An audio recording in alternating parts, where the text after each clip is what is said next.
வித்தியாசத்தில் வெற்றி பெற செய்தால் அன்போடு கேட்டுக்கொள்கிறோம். நம் மறந்து விடாதீர்கள். நமக்கு பின்னால்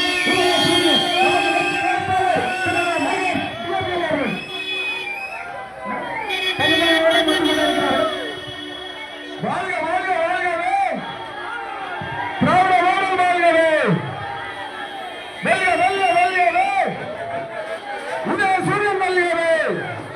நமது சின்னம் அக்கா கனிமொழி வாழ்க வாழ்க வாழ்கவே திராவிட மாடல் வாழ்கவே வெல்க வெல்க வெல்கவே உதய சூரியன் வெல்கவே வாழ்க வாழ்க வாழ்கவே.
இந்த சிறப்பான தந்திருக்கக்கூடிய மாவட்ட கழகத்தின் செயலாளர் வெற்றி வேட்பாளர்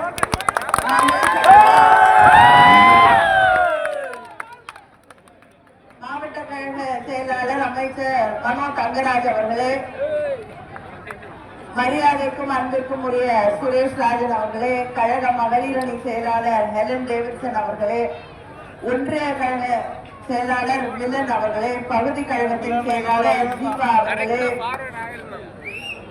இந்த நிகழ்ச்சியிலே கலந்து கொண்டிருக்கக்கூடிய திராவிட முன்னேற்ற கழகத்தின் மூத்த முன்னோடிகளே, முன்னணி செயல் வீரர்களே, மதசார்பற்ற முற்போக்கு கூட்டணியை சார்ந்திருக்கக்கூடிய நண்பர்களே, நம்முடைய அன்பு தலைவர் கலைஞரின் உயிரினும் மேலான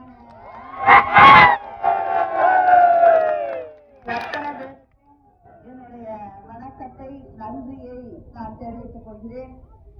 இங்கே உங்களுடைய வேட்பாளராக நம்முடைய முதலமைச்சர் அவர்கள் தேர்ந்தெடுத்து உங்கள் கரங்களிலே ஒப்படைத்திருக்கக்கூடிய வேட்பாளர் அவர்களுக்கு உதயசூரியன் சின்னத்திலே வாக்களித்து அவரை வெற்றி பெற செய்ய வேண்டும் வேண்டும் என்று உங்களையெல்லாம் என்று கேட்டுக்கொள்கிறேன்.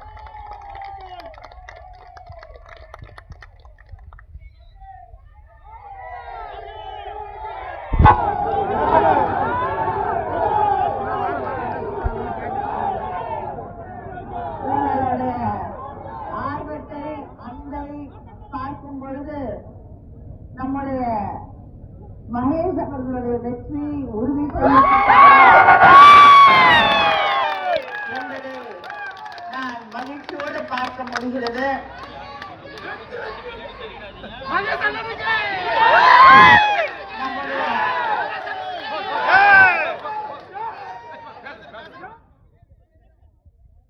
நம்முடைய தேர்தல் பணிகளிலே நாம் மக்களை சந்தித்து ஓட்டு கேட்கும் போது, வாக்கு கேட்கும் போது மக்களுக்கு நாங்கள் தந்திருக்கக்கூடிய வாக்குறுதிகளை எல்லாம் நிறைவேற்றிவிட்டோம், அதனால் எங்களுக்கு நீங்கள் வாக்களிக்க வேண்டும் என்று நம்முடைய முதலமைச்சர் அந்த தளபதி அவர்களின் பெயரால் உங்களிடம் வாக்கு கேட்கிறோம். ஆனால் எதிரணியிலே இருக்கக்கூடியவர்கள், எதிரணியிலே நமக்கு எதிரான கூட்டணியை அமைத்திருக்கக்கூடியவர்கள் தொடர்ந்து தமிழ்நாட்டிற்கு எதிரான செயல்களையே செய்து கொண்டிருக்கிறார்கள். நாடாளுமன்றத்திலே ஒரு அமைச்சர்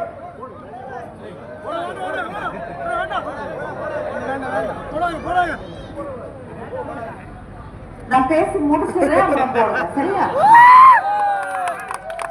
நம்முடைய நாடாளுமன்றத்திலே ஒரு அமைச்சர் நம்மை பார்த்து தமிழர்கள் நாகரிகமற்றவர்கள் என்றார். தமிழகத்தை சேர்ந்த பாண்டியனை நாங்கள் பொறுத்துக் கொள்ள மாட்டோம், தமிழ்நாட்டை சேர்ந்த ஒருவர் ஒடிசாவை ஆட்சி செய்வதா என்று ஒன்றிய அமைச்சர் அமித்ஷா அவர்கள் ஒடிசா தேர்தலின் போது தெரிவித்தார். பிரதமர் அவர்கள் ஒடிசாவில் பூரி ஜெகநாதர் கோயிலில் இருக்க வேண்டிய புதையல் சாவி தமிழ்நாட்டுக்கு சென்று விட்டது என்று ஏதோ கோயிலுக்குள் சென்று தமிழர்கள் அதை கொண்டு வந்து விட்டது போல ஒரு மாயையை தேர்தலின் போது உருவாக்கினார். கர்நாடகாவில் இருக்கக்கூடிய ஒன்றிய அமைச்சர் ஒருவர் கர்நாடகாவில் ஒரு குண்டு வெடிப்பு நடந்த போது தமிழ்நாட்டில் இருந்து வந்து இங்கே குண்டு வைத்து போகிறார்கள் என்றார்கள். ஏன் இங்கேயே இருக்கக்கூடிய, இங்கே வேட்பாளராக இருக்கக்கூடிய பொன் ராதாகிருஷ்ணன் அவர்கள் என்ன சொன்னார்? நம்முடைய பிரதமர் அடிக்கடி தமிழை புகழ்கிறார், ஆனால் தமிழர்கள் நன்றி மறந்தவர்களாகி விட்டார்கள், அதுக்கு மரியாதை செலுத்த அதை கொண்டாடவில்லை என்று சொல்கிறார். நீங்க தமிழ் பேசுறதுக்கு நாங்க ஏன் கொண்டாடணும்? நீங்க தான் சந்தோஷப்படணும். இவ்வளவு பெரிய ஒரு மொழியை தொன்மையும் தொடர்ச்சியும் இருக்கக்கூடிய தமிழை பேசுவதற்கு நீங்க தான் கொண்டாடணும், நாங்க கொண்டாட வேண்டிய அவசியம் இல்லை. இப்படி எல்லா இடங்களிலும் தமிழர்களை குறைத்து பேசிவிட்டு, தமிழர்களை தரக்குறைவாக விமர்சித்து விட்டு, இன்று நம்மிடையே வந்து தமிழ்நாட்டுல எங்களுக்கு ஓட்டு போடுங்க அப்படின்னு கேட்கக்கூடிய தைரியம் எங்கிருந்து வருகிறது? இங்க வந்து பேசுங்க. இவ்வளவு நாள் மற்ற இடத்துல எல்லாம் இருந்து தமிழர்களை விமர்சிப்பீங்க இல்லையா? இப்ப தமிழ்நாட்டுக்கு வந்திருக்கீங்க தேர்தல் நேரத்துல,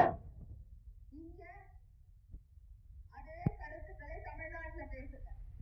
தைரியம் இருந்தால், நேர்மை இருந்தால் அதே கருத்துக்களை தமிழ்நாட்டில் பேசுங்கள், நாங்க பார்க்கிறோம். இப்படி தமிழ்நாட்டை விட்டு வெளியில போனா தமிழர்களை குறைத்து பேசுவது ஏன்? பீகார் தேர்தல்ல இங்க வந்து வேலை செய்ய வரக்கூடிய பீகாரிகளுக்கு, வட இந்தியர்களுக்கு தமிழ்நாட்டுல பாதுகாப்பே இல்லை என்றார்கள். அவங்க ஊரை விட இங்க வந்து நிம்மதியா வாழ்வதாக அவர்கள் தெரிவிக்கிறார்கள், மகிழ்ச்சியோடு இருக்கிறார்கள். ஆனா இப்படிப்பட்ட விமர்சனங்களை எல்லாம் வைத்துவிட்டு தமிழ்நாட்டில் வந்து தமிழ் மக்களுடைய வாக்குகள் வேண்டும் என்று கூட்டணியை அமைத்துக் கொண்டு வந்திருக்கிறார். இந்த கூட்டணியில வேற எடப்பாடி பழனிசாமி அவர் யார் காலில் விழுந்தாலும் விழுத்தோம், நாங்க காலில் விழுறோம் சொல்றோம், வருத்தப்படுறோம். காலில் விழுறத பத்தி எல்லாம் நாங்க வருத்தப்படல. காலில் விழுந்துட்டு